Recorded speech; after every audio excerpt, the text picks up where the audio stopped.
Welcome to the Surgeons of Horror podcast. Its purpose is to look into the horror films, dissecting them one screen legend and franchise at a time.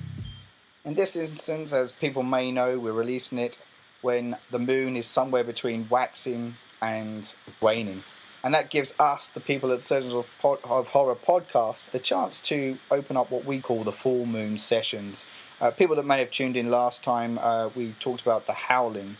We're going to explore that franchise a little bit further in their second installment, Howling 2, My Sister is a Werewolf. I'm your host, as usual, lead surgeon of the host of this series on the podcast. My name is Paul Farrell. Joining me once more for the full moon sessions is my co-host, Nick Alford. Hey, Nick. Hey, Paul. How you going? I'm good, mate. I'm good. I don't know. We're trying to brace ourselves for this conversation, aren't we? We're a bit kind of... We've got, Rotten Tomatoes is normally like the go-to, and, it's got 27% on the rating. That's about right. Which kind That's generous, actually. Yeah, I thought that too. I could have thought it may well be a bit lower than that. I'm looking at IMDb now, and that's got it at 3.4 out of 10. That's still quite high up, I would have thought. Wow. I guess that kind of gives people already a hint as to where our mindset is on this film. It is supposedly meant to be based on the follow-up novel, The Howling, by the same author, Gary Brandner, but there is no similarity at all whatsoever. There's a bit of a liberty kind of saying that it's based on the novel. He wrote the screenplay for this. Yeah, that's crazy. I didn't know that. That's a bit worrying, hey. In our last discussions, I said I'd read the novel, or the novels, I should say. And the issue there is, like, the second one is a continuation of the first one, so it has the same two main characters within it, and even like the witch, the witch type werewolf, spiritual werewolf character comes back from the dead and chases down the lead female character to try and kill her, and the ex-husband is still alive too, and he's still a werewolf, and they're basically out for revenge. Is essentially what the second novel is about. Yeah. Sorry, the husband. The husband that turns into the werewolf in the first film. Oh, yeah. Sorry, is he in the second one? He's in the novel, yeah. Oh, right, so I'm with you, yeah. No, that's all right. No, so that's what I'm saying. Like, so in the novel, it continues on. It's a continuation of the first film, or the first novel. So, you've got these two kind of werewolf creatures that then want revenge, and they go out to try and kill the main lead lady in it. And that's the concept of the novel. So as you can tell with me describing that, it's got no reference to this at all. Completely different film. People that might be kind of new to this, the general gist is that we'll talk through the narrative of the film, and we'll give our viewpoints along the way. We'll try and get through this one as best we can. Before we get into that, I mean, we're kind of hinting around it anyway, but what was your knee-jerk reaction after watching the film? Was this recent viewing the first viewing you had of it? Yeah, so I had the same sort of feeling I had after watching the first movie. I didn't have the sort of rose-tinted glasses or nostalgia. Realised it was obviously nonsense, but... Again, I kind of had the same feeling. The more I thought about it, the more I was taking notes. I'm like, yeah, it was fun and it was great. Just it sounds pretentious, but it's great watching bad movies to work out what not to do. Yes. You're like, why doesn't that acting work? Why doesn't that shot work? Yeah. Why isn't there a story? Why isn't there that massive hole? Which hopefully you can learn from going forward. Absolutely. There's so many elements in this film that makes you just kind of want to cry out and just think, what?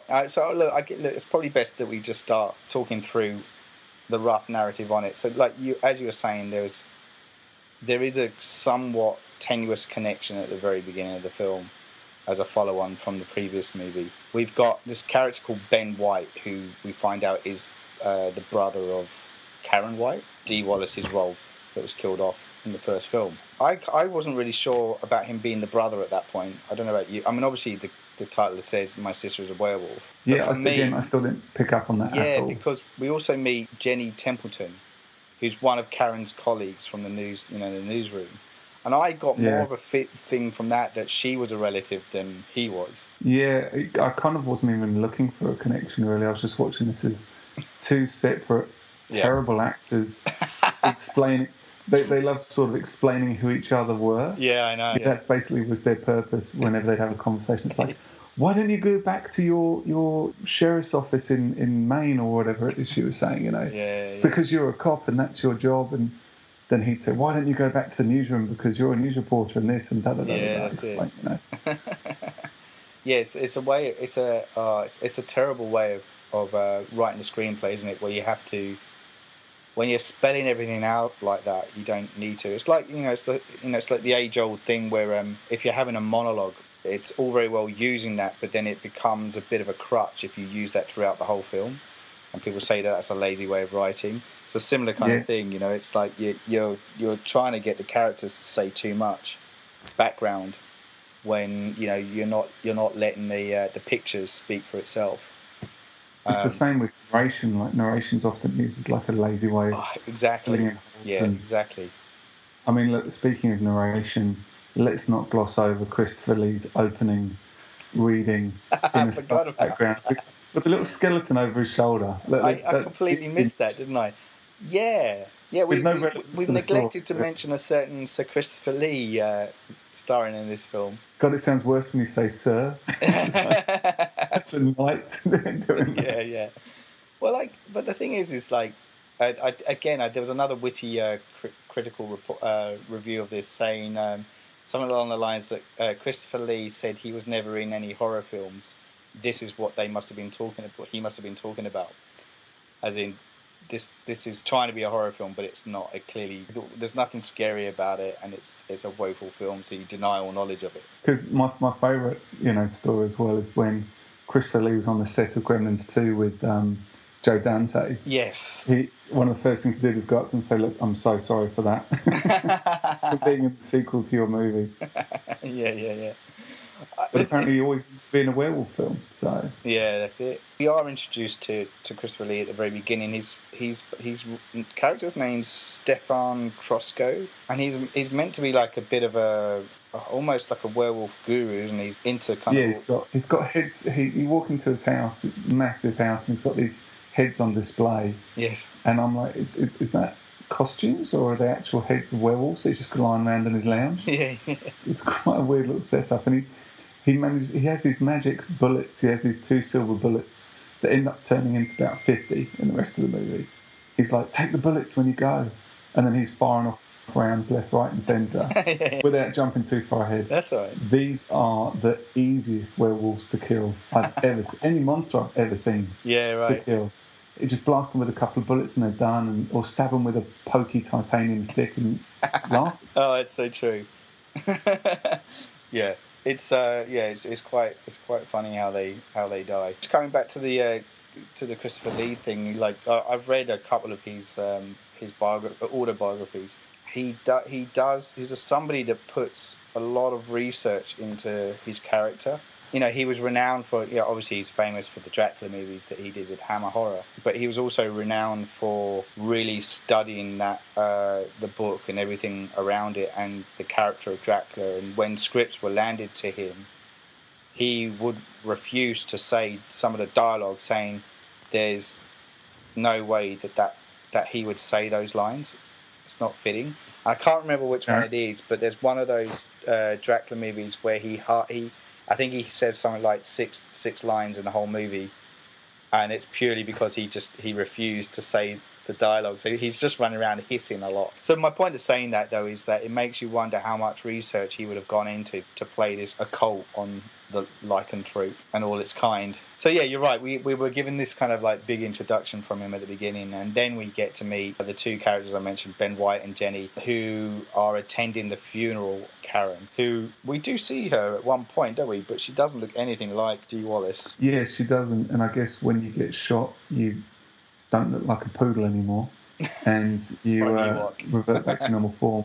And I still didn't understand what happened then, because later on she comes back and he tries to kill her, but then she's not a werewolf, she is a werewolf, and it's just that was really bizarre. I didn't understand that bit at all. What we get is the Christopher Lee's character is there basically to tell the 2 main leads that Karen was a werewolf, and he's got videotape evidence of the transformation, and that's where they go to his house with all the heads and stuff on, and he shows the video of the transformation, and the brother's in denial about it all, whereas the Jenny character is more going along with it, isn't she, saying, "Oh, no, I believe it. I think it's happening." Yeah, I recognise those people. Yeah. Who didn't mention it to her in the office. Oh, yeah, your sister turned into a werewolf. That's right. They basically kind of turn up, as you said, this is the bit you were talking about. This is where they then go, after that, they kind of go to destroy Karen's undead body. So a very kind of similar Van Helsing kind of going to destroy Dracula, I guess. Oh, so from that, I kind of got the impression that they knew Christopher Lee was going to do that. Yes. So they were just going to stop rather than saying, I believe she's a werewolf. It's more that's like, right. Yeah. Let's stop Stefan. Yes, that's right. So they go there to kind of, and he's about to, isn't he? He's about to kind of drive us, for want of a better description, drive the stake through the heart when they turn up to kind of stop him. But then all of a sudden, all these other kind of werewolves come out of the blue, and they is this the point where he's got a gun as well? And he just starts popping people off left, right, and centre. Or am I jumping way too far ahead now? No, that's it. He's got those magic bullets. He does that later on as well. Yeah, that's right. We have a moment as well. I've kind of jumped ahead a bit as well. I've forgotten this moment where we kind of see like this kind of main group of werewolves at the very beginning, and they're at this club where we have the band playing. Oh, so good. And it's like it's meant to be a bit of a punk kind of dance club, isn't it? Where they're at. And it's basically, again, there's a very similar kind of vampire vibe here, where they try and lure their victims away, and they centre upon a couple of bikers, one of which is Jimmy Nail. I know. So good. Which I thought was awesome. And they basically like lure him and his other, there's a female and another male character into a warehouse. Before we leave the punk concert. Oh yeah, go on. Yes. A decidedly unpunk band. The best part is one of the guys, they've got the sunglasses on, but in the background, Christopher Lee is sitting there with his 80s thin glasses on with his collar up and just looking all... again, unpunkish as well, but sitting at the back. It was such a funny moment. Like, he's just so out of place there. Yeah, to what end as well? Like, okay, he sits there and observes... And like you say, she then leads them out into a warehouse. Yeah. Which he wasn't involved in. He's just obviously quite happy to let that happen. Yes. And then they start having stuff thrown at them, like a Looney Tunes cartoon. It's insane. Like, I know. Crates and things, an anvil falls on their head and all the rest of it. Oh, it's crazy stuff that happens in the warehouse where they start... And it goes on for a fair bit, isn't it? Where one of the guy climbs up out onto the roof and then... Oh, yeah. And then he gets barreled over and dies, I think, off the back. And I want to say it's the female that's... Jimmy now cops it first. And then, and then the other guy runs up and gets killed. And then the girl is killed. Yeah, she's the last one. There's three kind of like main werewolves, isn't there? There's two females and one guy in this one. There's obviously an alpha female character called Sturber, and she's the one that we see resurrected from this old woman. Yeah, so I'm just going to keep laughing occasionally because I just remember what it looks like when this happened. Into what would be Sybil Danning. Yeah, which isn't a bad thing. No, not so much. And so she's supposedly like this immortal werewolf queen, is what they're playing on. Really, again, there's a very similar Dracula vibe thing going on here. I hate to kind of keep going on about it, but does she drink the blood of a supposed virgin, and then and then that's what rejuvenates her when she's young again? Well, she kind of pours like her green mouth soul juice stuff into that's what it looks like. It looks like she pours her essence into this young maiden. Yes. And is then rejuvenated. It does beg the question, spoiler, but they're brother and sister. How old is Stefan at this point then? She's been doing this for 3,000 years or something, I think they mentioned. Is he also of the undead? That's it. Good but point. He's not happy to touch all the silver and titanium, so... Yeah. Something else, but it just seems weird, like that's supposed to be... It was one of those things where it's supposed to be a reveal. Yes. Where it's a real throwaway comment. She's like, "Oh yeah, he's my brother," and I was like, "Whoa, why didn't you make more of that?" Yeah, some announcement. Totally glossed over. Yeah, it's okay. That was an interesting plot point you just threw away there. Cheers. And that's a really good point too. Like I only vaguely registered that at that point. I was like, "Oh, right, really? Okay."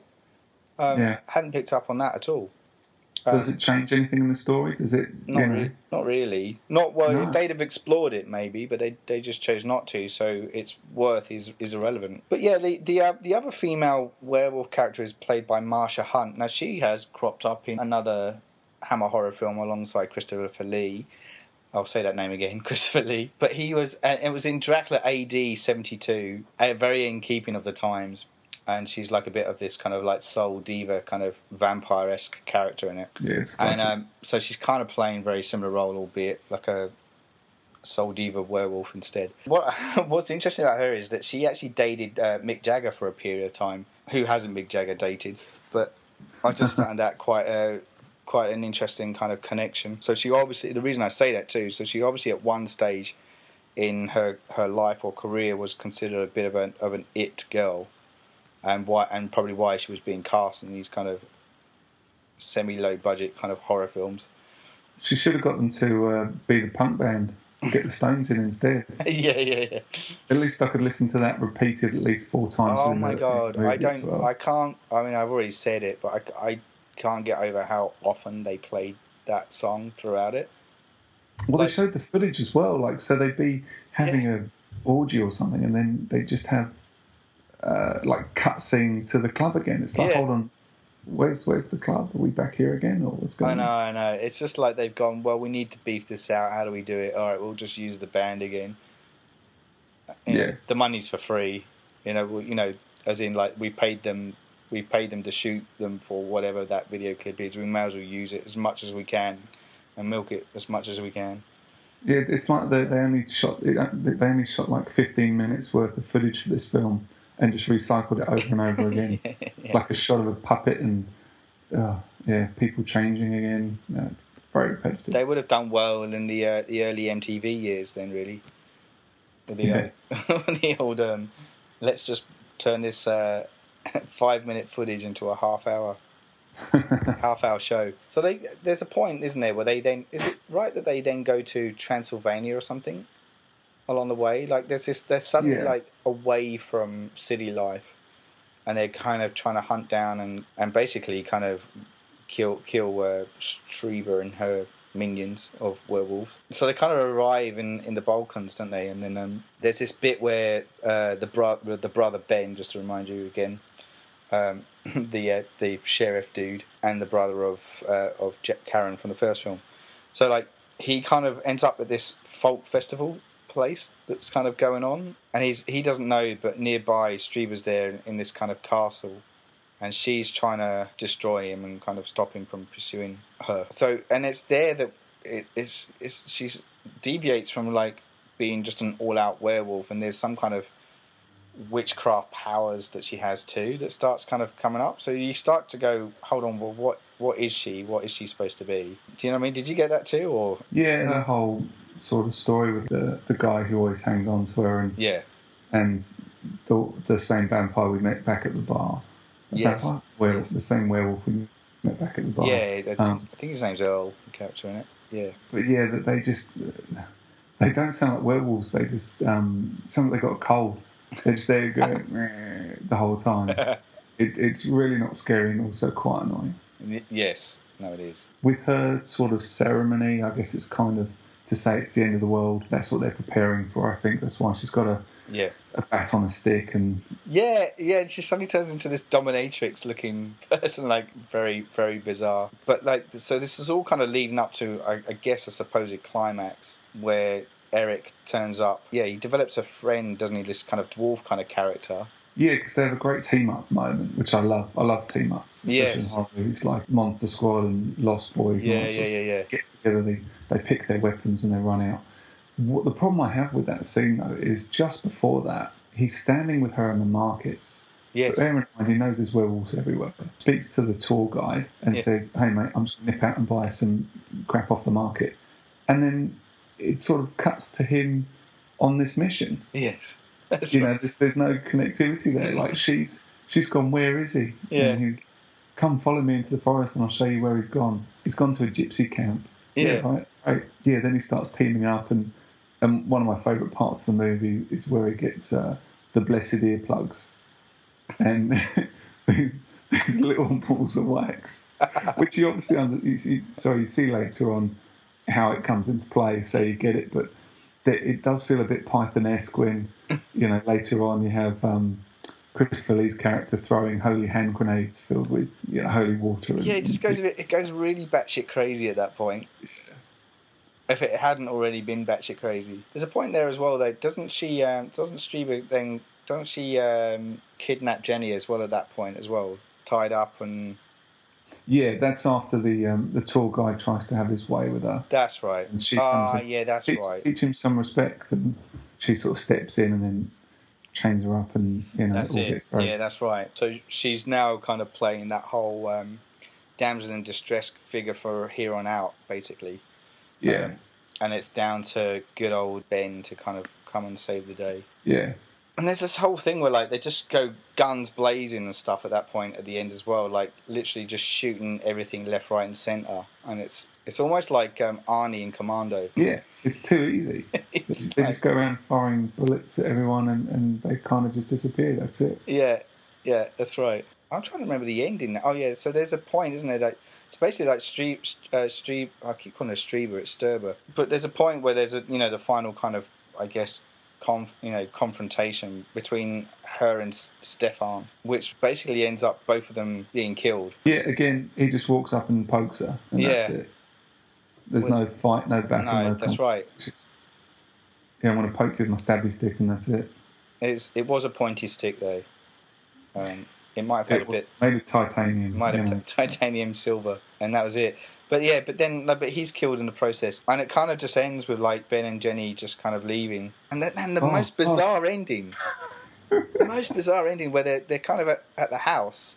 Yeah. And then there's, a knock on the door, a ring on the doorbell. And they go... And there's, a werewolf there. Or a kid in a werewolf mask. I couldn't work out what it's supposed to be. Is that shit effects, or is it supposed to be a kid in a werewolf? I know, there's a point where I was like, is that meant to be real? And even then, he kind of leaves a bit strangely, and it gets them to go and ask their neighbour about it. Who's the creepiest dude you've ever met in your life? Wasn't he weird? And then he kind of goes, and they look at each other and kind of, laugh it off, and that's the end of the movie. Yeah, which, I don't know if it's supposed to leave it open-ended. They had kids or something, but it still doesn't make any sense. No. Their whole relationship doesn't make sense. Their relationship doesn't make sense. It's so kind of all over the place, and 1 minute you kind of feel like they are a couple, and then they're you're like, no, I don't think they are. They're acting more like brother and sister. That's it, and they're just friends the whole time. They seem talking to each other like mates, and then they turn up at the hotel. He's two separate rooms. She's like, no, you can share my room, and it's like, oh, okay. So it's on now, is it? Yeah. And you then see this sex scene, which is fine. Yeah. But it's kind of brief, poor bloke, which is even noted by the people outside in the festival. The werewolves. Yeah. That's right. They can smell it. And then he's finished, and it cuts to an owl going, whoo, a little owl hooting at the end when he's finished. I'm like, is that supposed to be a full stop? Rather than fireworks. Mental. Rather than seeing the fireworks go off. That's it. It's just an owl in the middle of the day. And then obviously you'll cut to a shot of a puppet doing something weird as well. Yeah. I feel like it was edited by about 5 different people. Yeah, it had that feeling, hey. Maybe it did. I'll have to look that up. But it's just according to IMDb, it's one person. So we name and shame? Charles Bornstein. Yeah, it did feel like, the baton's been passed on. And it's like, all right, can you edit this next bit? Yeah. For me, it felt like they realised there was problems with the length of the stuff they'd shot. Yeah. And they'd also hadn't worked out the story properly, so they just tried to edit around it. Yes. And I'm used to sort of flash frames or bizarre imagery, especially in 80s movies. I mean, I also almost thought 70s, because it does have a very sort of 70s feel to it. Yeah. But maybe that's just it's Christopher Lee, I don't know. But it does smack of that time frame when Hammer were going downhill badly. Mm. And it's almost and we're talking about mid-80s, when admittedly this is when the slasher horror scene's really excelling. It's almost like it's gone backwards with this film.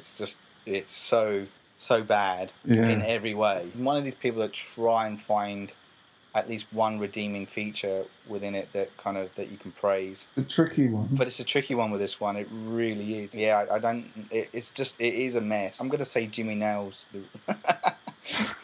It's not at all. Yeah. But like going back to the editing thing though, at the end of it, it's almost like say they've handed in five different sections to the director, and he's gone. All right, I'll take at least a little bit from each one of yours, and I'm going to roll that in the end credits. I'm going to take the best bit of each section, or what I think is the best bit, and just repeat it over and over with with that great music there too. It's 87 minutes. Is that all? Yeah. It felt way longer. You felt longer to you, did it? It didn't to me. It felt quick to me, but I guess because but it makes you wonder if they cut out all the repetition that they put in it, like.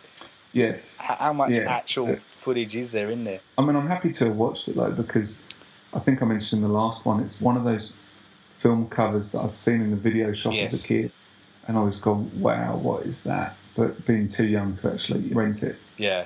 I sometimes have to question myself when I watch bad movies, when I enjoy it, because you're a bad person. I start going, is this actually a good movie?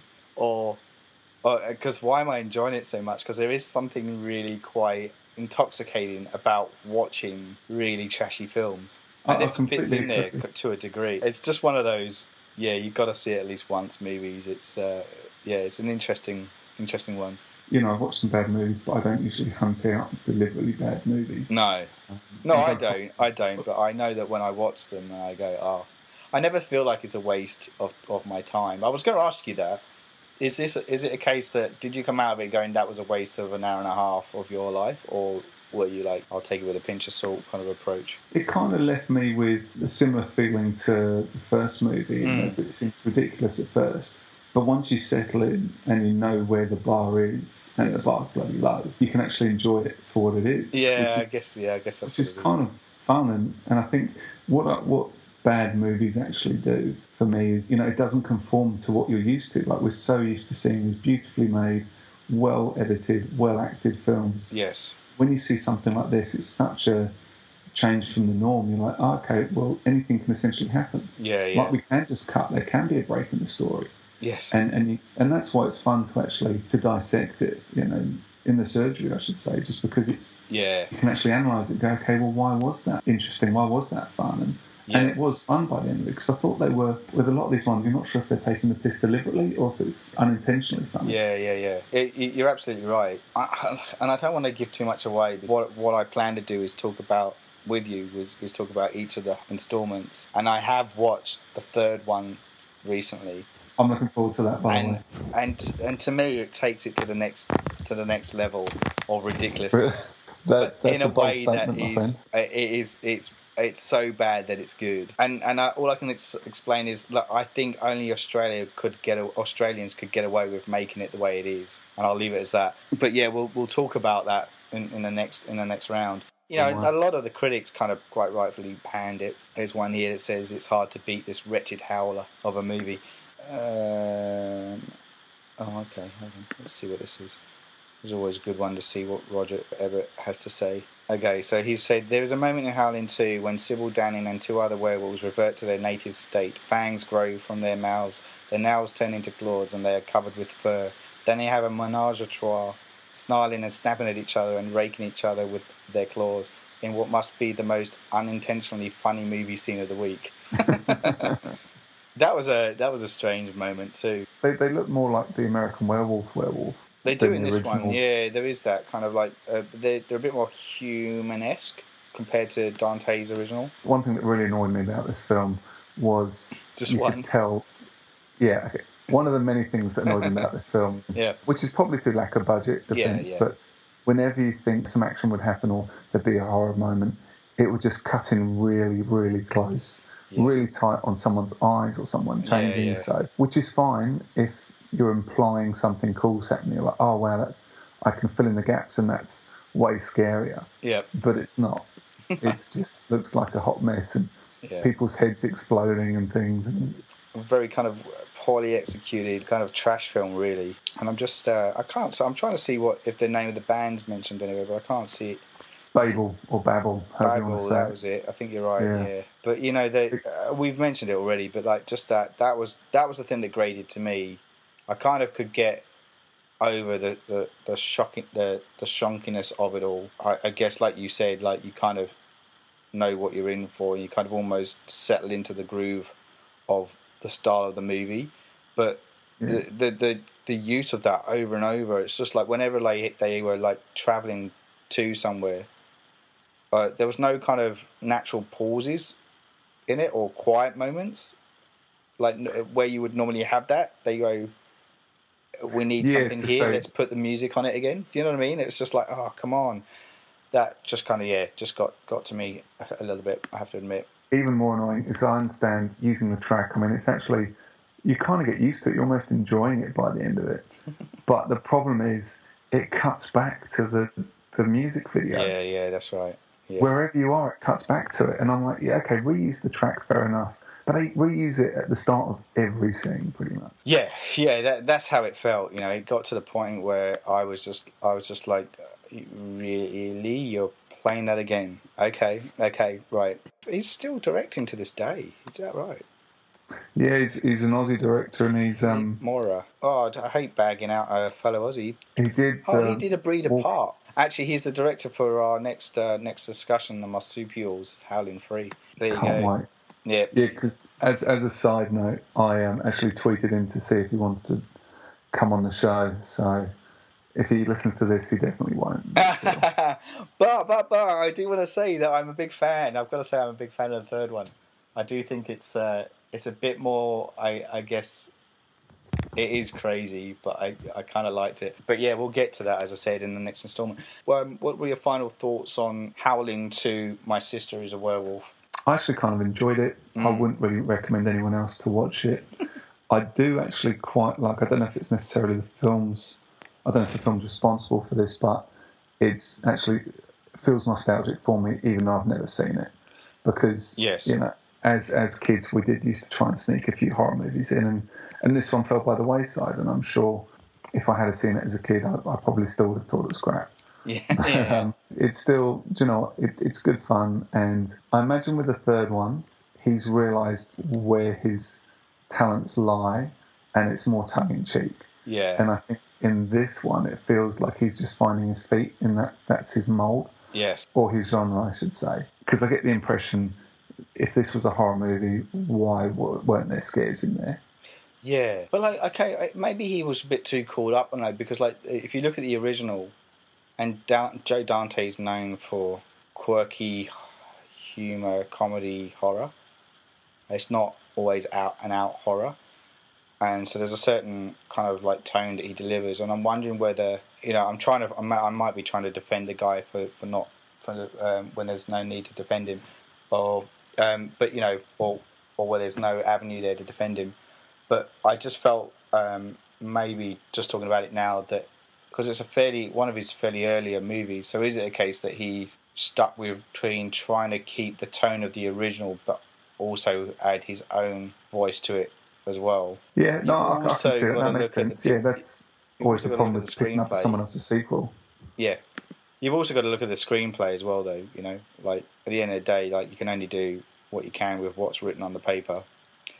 Yeah. And if I mean, I've not read the screenplay, obviously, but if the screenplay was as bad as how it intercuts all over the place and was a bit messy to begin with, that would make it hard for you to then come in and try and piece that together as a director. It's a paid gig at the end of the day, so, you know. Yeah, I mean, still, though, even with bad screenplay, even bad editing, you should still be able to get your actors to deliver their lines properly without sounding like complete idiots. The male lead is by far the most guilty. No, that's right. And I think he's come out quite often talking about, you know, the film and how bad it is. His name's Red Brown, by the way, the actor who plays. Oh yeah, I did look him up. Yeah. And yeah, I've noticed that he has come out, kind of mentioned that kind of stuff before. Yeah, okay. So look, I just to kind of, I guess, offer my final thoughts on it as well. You're right about the nostalgia thing. I agree with you with that. There is, I hadn't. It's one of those films that I hadn't seen until fairly recently as well. So it did escape me. And I think, kind of want to repeat what you said as well, is that I did feel there was a slight sense of nostalgia watching it. It slightly sits on the uncool side of nostalgia, though. But by the end of it, I did like that I watched it. I liked that I dusted it off and had a look at it, and that we've used it as a subject to dissect for the surgery. So there is a bit of fun with that, and we're going to come across these kind of like crazy ones no doubt in our podcasting. I do wonder if this was potentially one of the worst ones we've spoken about, which doesn't kind of really give it, I don't know, much credit. Are we doing the whole? I know. Well, we will be. Yeah, we'll be talking about them. So we could be going in a darker territory yet. I don't think they're going to get better. We can only hope. But yeah, look, that's kind of where I ended up with it. Is that I don't know if I'd go so far as to not. I wouldn't recommend it to somebody, but if somebody said to me they wouldn't mind watching it, I wouldn't say don't watch it. Yeah, that's the best way of describing it. Yeah, because I probably would go, yeah, look, it's not the best for films, but if you feel like just kind of, if you're into the horror movies and you're into something that's a bit of a kind of B-movie kind of grade kind of film, then yeah, why not? It's the sort of film that would crop up in the old the mystery theatre kind of stuff, where they kind of pan out and talk over the top of it. But yeah, that's kind of where I sat with it. And I always like seeing Christopher Lee and stuff, no matter how bad it goes, as well. Oh yeah, like even when the movie's bad, he's still awesome. Like he's a king of his craft, and he delivers those roles as well. It's not like you're actually asking him to be a comedian. He is who he is. I mean, even when might be off topic again, but when they're in the market and they're supposed to be sneaking around, he's standing there in the market smoking a pipe, just looking cool. I know, that's right. There's so many of those kind of shots, isn't there?